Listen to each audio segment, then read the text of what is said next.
മംഗളം. ഓം നമ ശിവായ ശ്രീ ഗുരുവേ മംഗളം. ഓം മംഗളം ഓംകാരമംഗളം. ഓം നമഃ ശിവായ ശ്രീ ഗുരവേ മംഗളം. വാമംഗളം വകാരമംഗളം. വാമംഗളം വകാരമംഗളം. വാദവേദജ്ഞാനദീപ ഗുരുവേ മംഗളം. വാമംഗളം വകാരമംഗളം. വാദവേദജ്ഞാനദീപ ഗുരവേ മംഗളം. ഓം മംഗളം ഓംകാരമംഗളം. ഓം നമ ശിവായ ശ്രീ ഗുരുവേ മംഗളം. ഓം മംഗളം ഓംകാരമംഗളം. ഓം നമഃ ശിവായ ശ്രീ ഗുരവേ മംഗളം. യാ മംഗളം യകാരമംഗളം. യാ മംഗളം യകാരമംഗളം. യാഗയോഗ സാക്ഷി ഭാവ ഗുരുവേ മംഗളം. യാ മംഗളം യകാരമംഗളം. യാഗയോഗ സാക്ഷിഭാവ ഗുരവേ മംഗളം. ഓം മംഗളം ഓംകാരമംഗളം. ഓം നമ ശിവായ ശ്രീ ഗുരുവേ മംഗളം. ഓം മംഗളം ഓംകാരമംഗളം. ഓം നമഃ ശിവായ ശ്രീ ഗുരവേ മംഗളം. അംബമംഗളം ജഗദംബമംഗളം. അംബമംഗളം ജഗദംബമംഗളം. അന്നപൂർണ ശങ്കരാംഗി ശക്തിമംഗളം. അംബമംഗളം ജഗദംബമംഗളം. അന്നപൂർണശങ്കരാംഗി ശക്തിമംഗളം. അംബമംഗളം ജഗദംബമംഗളം. മഹാലക്ഷ്മി ശാരദാംബികാളി മംഗളം. അംബമംഗളം ജഗദംബമംഗളം. മഹാലക്ഷ്മി ശാരദാംബികാളി മംഗളം. അംബമംഗളം ജഗദംബമംഗളം. അംബമംഗളം ജഗദംബമംഗളം. ബ്രഹ്മരൂപ വിശ്വരൂപ ദേവി മംഗളം. അംബമംഗളം ജഗദംബമംഗളം. ബ്രഹ്മരൂപ വിശ്വരൂപ ദേവി മംഗളം. അംബമംഗളം ജഗദംബമംഗളം. അന്നപൂർണി ശങ്കരാംഗി ശക്തി മംഗളം. അംബമംഗളം ജഗദംബമംഗളം. അന്നപൂർണശങ്കരാംഗി ശക്തി മംഗളം. അംബമംഗളം ജഗദംബമംഗളം. മഹാലക്ഷ്മി ശാരദാംബികാളി മംഗളം. അംബമംഗളം ജഗദംബമംഗളം. മഹാലക്ഷ്മി ശാരദാംബികാളി മംഗളം.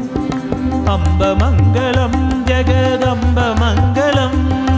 അംബമംഗളം ജഗദംബമംഗളം. ബ്രഹ്മരൂപ വിശ്വരൂപ ദേവി മംഗളം. അംബമംഗളം ജഗദംബമംഗളം.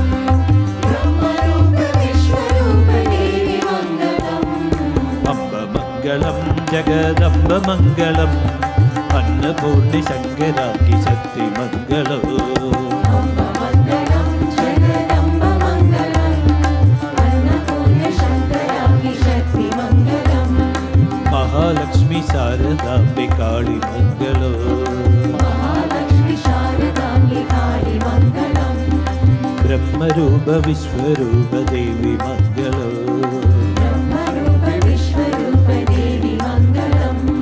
ബ്രഹ്മരൂപ വിശ്വരൂപ ദേവി മംഗളം. ബ്രഹ്മരൂപ വിശ്വരൂപ ദേവി മംഗളം.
Jaya Jaya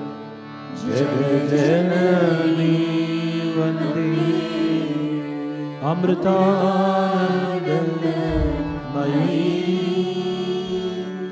मंगलारती माधव भवानी अमृतानन्दमयी माधव अमृतानन्दमयी माधव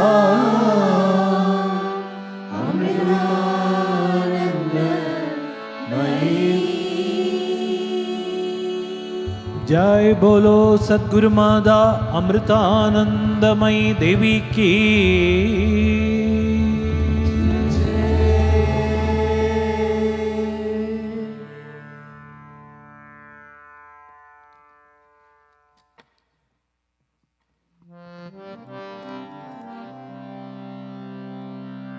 अमृतेश्वरी मंगलम प्रणवदा मुक्तिप्रदे मंगलम भुवनेश्वरी मंगलम सुकृतिना एकाश्रये मंगलम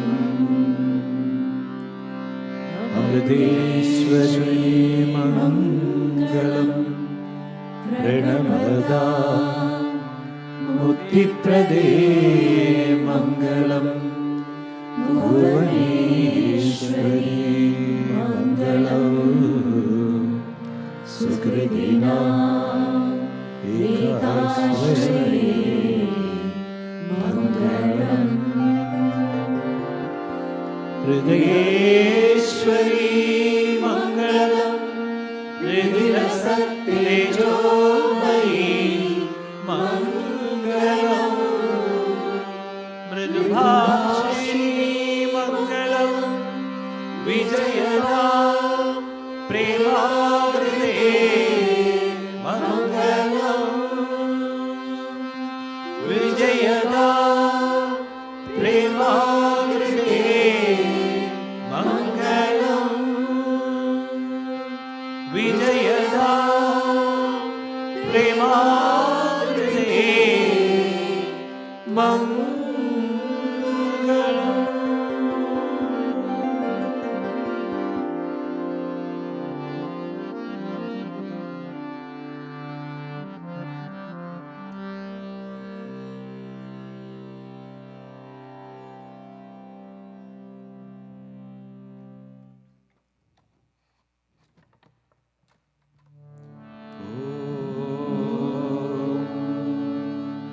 असतो मा सद्गमय तमसो मा ज्योतिर्गमय मृत्योर्मा अमृतं गमय।